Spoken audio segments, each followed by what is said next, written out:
Tudod mit csináljuk a helyben? Akkor még egy. Felvenném, beleírnék, köszönöm szépen, azt leraknám, azt meginnám egy egész este. Ha leveszed a forrájról még egy? Amit már várjál! Hadd vegyem fel én!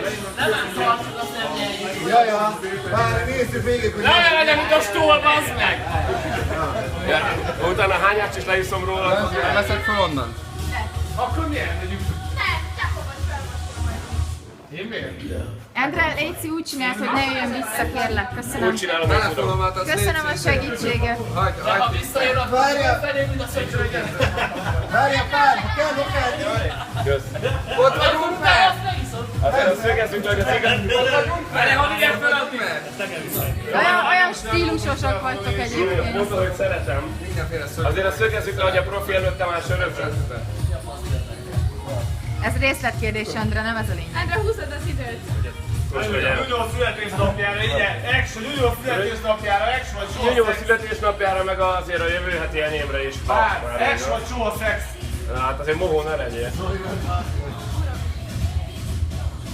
Lehet arra kéne állni. Nem, majd én közel vagyok, le tudok szólni. Gyerünk, kicsit, ki jöttet csinálni? Megvan a fele. Küld meg, bazd meg! Milyen kecsi részek lesz? Ez az! Ügyed! Most és... Gratulálom, gratulálom. Még a zene is megállt neked egy pillanatra.